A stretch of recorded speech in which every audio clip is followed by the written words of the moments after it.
Hello बच्चों, last lecture में हमने डिस्कस किया था कि जब कोई कॉइल है, कोई करंट कैरिंग कॉइल, उसको हम मैग्नेटिक फील्ड में रखते हैं तो क्या अपीयरेंस देखने को मिलता है। तो हमने कल पढ़ा था कि जब भी कोई रेक्टेंगुलर कॉइल को मैग्नेटिक फील्ड में रखते हैं तो उस पर एक टर्निंग इफेक्ट डेवलप हो जाता है, टॉर्क प्रोड्यूस हो जाता है।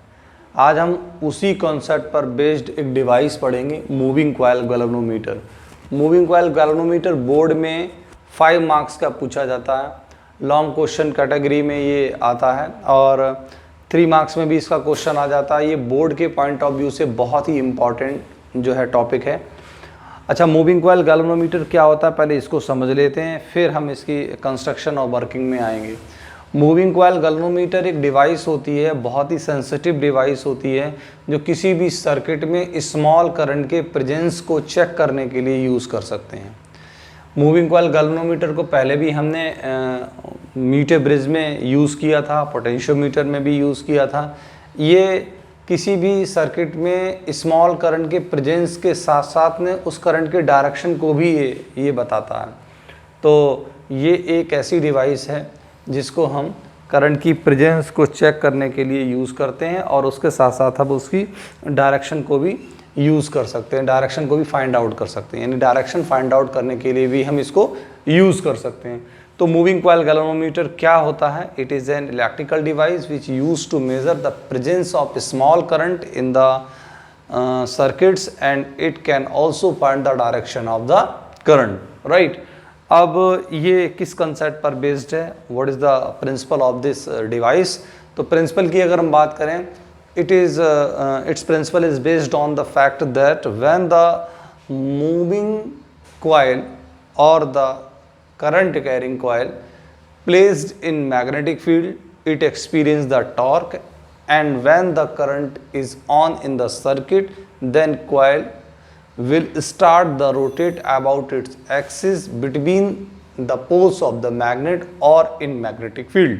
मतलब जब भी किसी रेक्टेंगुलर कॉइल को हम किसी मैग्नेटिक फील्ड में रखेंगे तो उस पर टॉर्क लगेगा और टॉर्क की वजह से वो अपने एक्सिस के अबाउट रोटेट कर जाएगी। इस फैक्ट पर इसका कंसेप्ट बेस्ड है। क्या है इसमें इसमें दो जो है कॉन्केव मैग्नेट होते हैं। दो कॉन्केव मैग्नेट के बीच में एक रेक्टेंगुलर कॉइल रखी हुई होती है। ये रेक्टेंगुलर कॉइल में बहुत सारे टर्न्स होते हैं, मान लेते हैं capital N number of turns हैं। इसके कॉइल के दोनों सिरे जो हैं हेयर स्प्रिंग्स होते हैं, बहुत लाइट क्वार्ट्स स्प्रिंग भी कह सकते हो। इन क्वार्ट्स स्प्रिंग पर ये दोनों सिरे अटैच्ड होते हैं और इसके बीच में, कॉइल के बीच में एक सिलेंड्रिकल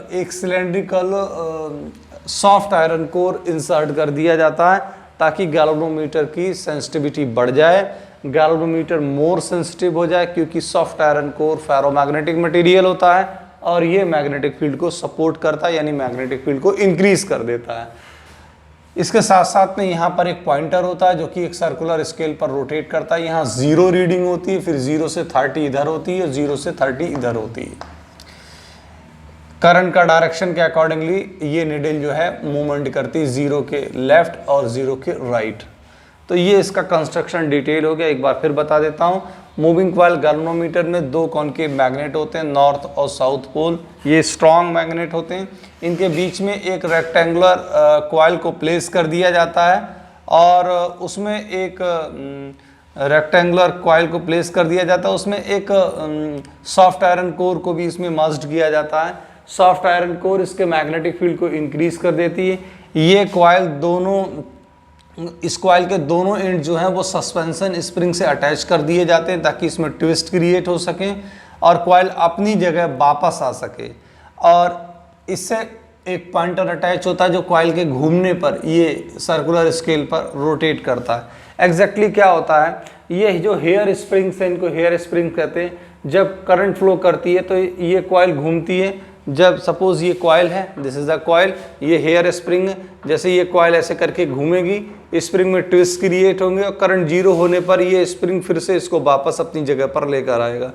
तो हेयर स्प्रिंग पे जो सस्पेंशन क्रिएट किया गया वो सिर्फ इसलिए किया जाता है ताकि जब सर्किट में करंट जीरो हो जाए तो कॉइल अपनी इनिशियल स्टेज में लौट के आ जाए और पॉइंटर जीरो पर आ जाए।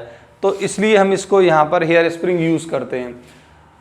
अब यहाँ पर कंसेप्ट क्या है, जैसी करंट ऑन होती है इस कॉइल पर टॉर्क क्रिएट हो जाता है और उस टॉर्क की वजह से ये कॉइल घूमना स्टार्ट कर देती, रोटेट करना स्टार्ट कर देती। जैसे ये रोटेट करती इससे अटैच निडल भी इस सर्कुलर स्केल पर रोटेट करती है और जब सर्किट में करंट जीरो हो जाता है तो उस पर टॉर्क जीरो हो जाता है और जो स्प्रिंग में ट्विस्ट क्रिएट होते हैं वो उसको वापस अपनी जगह पर ले आते हैं। तो ये तो बात हो गई इसके कंस्ट्रक्शन की और इसके वर्किंग की। अब इसका मैथमेटिकल ट्रीटमेंट क्या है, इसकी थ्योरी में क्या क्या उसको देख लेते हैं। अगर हम इसकी थ्योरी की बात करें तो इसकी थ्योरी में सबसे पहले तो हमें ये पता होना चाहिए कि जब किसी रेक्टेंगुलर कॉइल को मैग्नेटिक फील्ड में रखते हैं तो क्या होता है। तो इसका सबसे पहले थ्योरेटिकल कंसेप्ट ये है कि when rectangular coil placed in magnetic field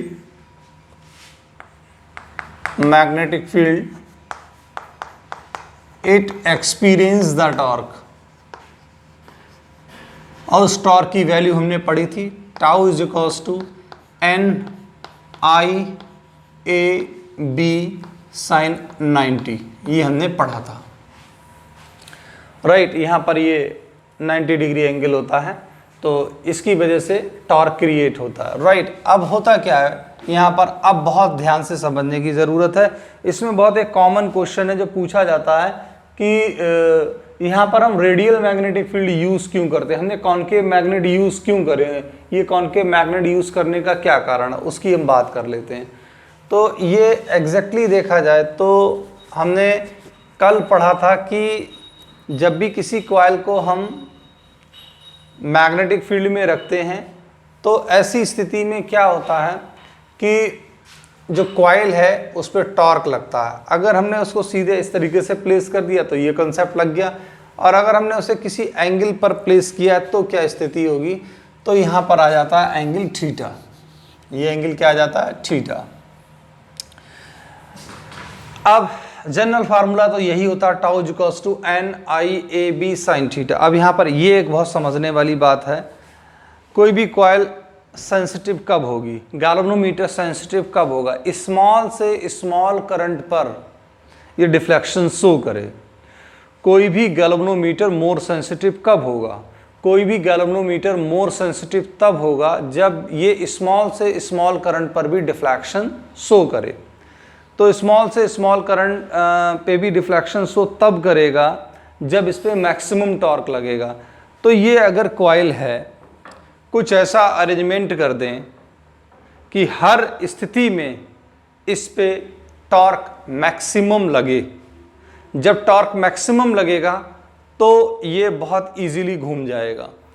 तो हमने क्या करना है, हर ओरिएंटेशन पर इस कॉइल पर अगर मैक्सिमम टॉर्क आप लगाना चाहते हैं तो कुछ ऐसा अरेंजमेंट करिए जिससे साइन थीटा ये हमेशा साइन 90 रहे।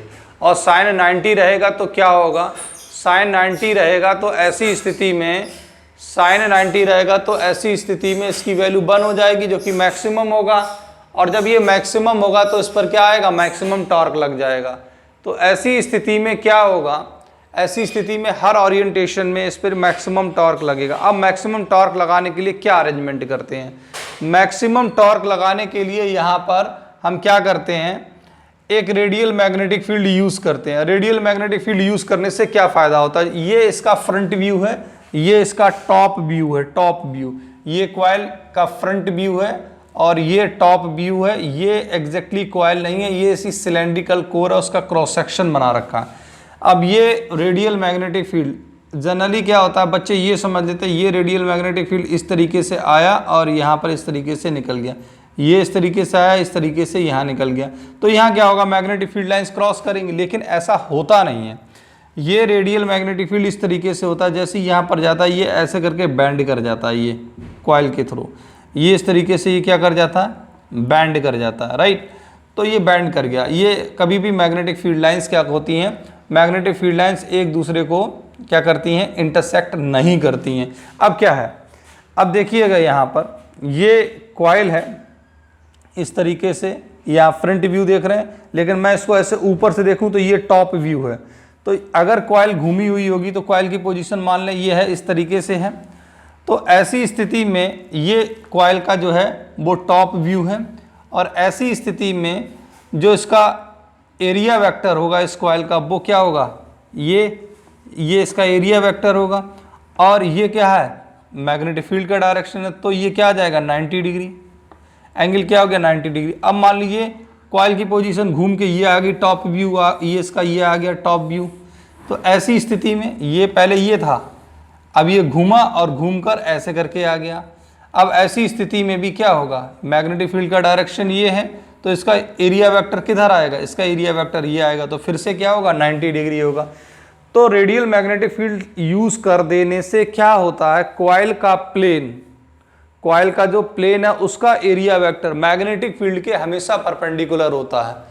फिर से मैं एक बार बता रहा हूं, रेडियल मैग्नेटिक फील्ड यूज कर देने से कॉइल का एरिया वेक्टर, यानी कि कॉइल का ये एरिया वेक्टर मैग्नेटिक फील्ड के हमेशा परपेंडिकुलर होता है, जिसकी वजह से कॉइल पर हमेशा मैक्सिमम टॉर्क लगता है। देखिए इधर ये NIAB साइन थीटा, एग्जैक्टली देखा जाए तो थीटा है क्या, ए और बी के बीच का एंगल है। कुछ ऐसा अरेंजमेंट कर दिया कि एरिया और मैग्नेटिक फील्ड दोनों के बीच का एंगल क्या आ जाएगा, 90 डिग्री, तो मैक्सिमम टॉर्क हो जाएगा। तो when we used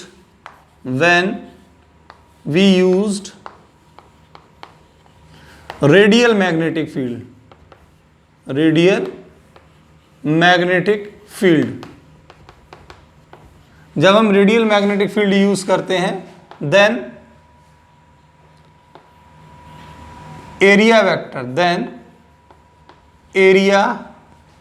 vector is always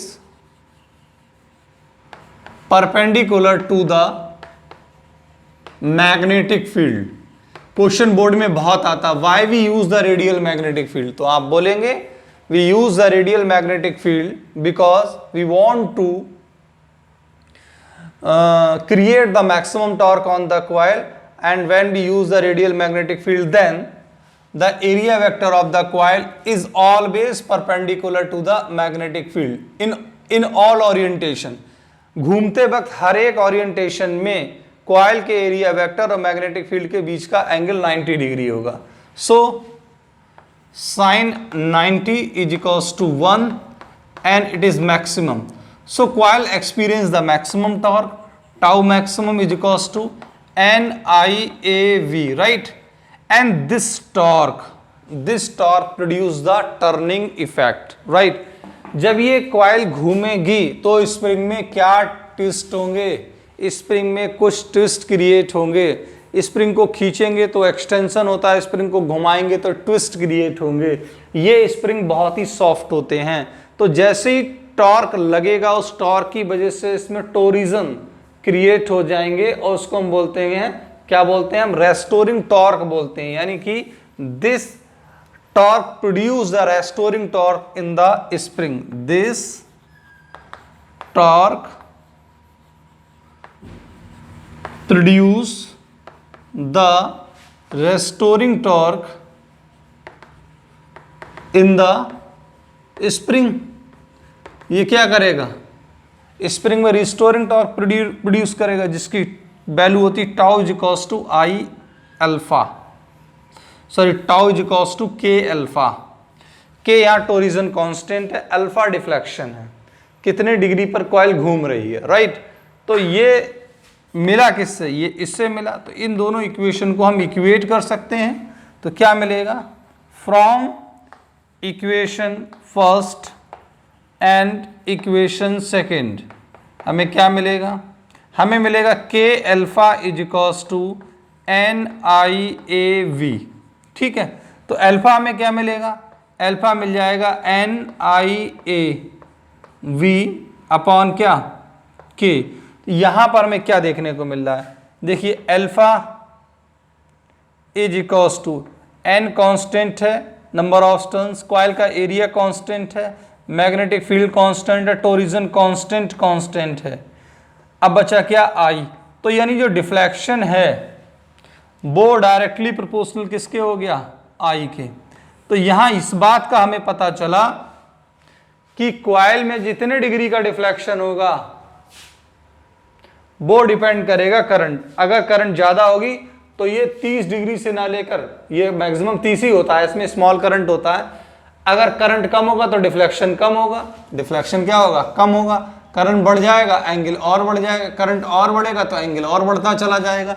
तो देखा जाए यहां पर ये जो डिफ्लेक्शन है वो किस पर डिपेंड कर रहा है, करंट पर डिपेंड कर रहा है। इस पूरे टॉपिक में सबसे समझने वाली बात यह है कि हमने यहां पर रेडियल मैग्नेटिक फील्ड क्यों यूज किया। ये क्वेश्चन बहुत आता है। तो हमने यहां रेडियल मैग्नेटिक फील्ड इसलिए यूज किया ताकि कॉइल में हर एक ओरिएंटेशन में मैक्सिमम टॉर्क लगे और कॉइल मोर सेंसिटिव बनी रहे। तो ये तभी संभव है जब कॉइल का प्लेन का एरिया यानी कि एरिया वेक्टर हमेशा मैग्नेटिक फील्ड के परपेंडिकुलर रहे। इसीलिए हमने यहाँ पर रेडियल मैग्नेटिक फील्ड यूज किया। तो डियर स्टूडेंट, ये टॉपिक बहुत इंपॉर्टेंट है बोर्ड के पॉइंट ऑफ व्यू से। इसको आप देखिए अच्छे से और बुक में पढ़िए जाकर। फिर भी समझ में नहीं आता है तो एक बार फिर देखना है और फिर मेरे को क्वेश्चंस आपको पूछने हैं। तो इसको आप रिवाइज कर लीजिएगा बहुत अच्छे से, क्योंकि ये टॉपिक आपको 5 मार्क्स बोर्ड में देके जा सकता है। Thank you so much.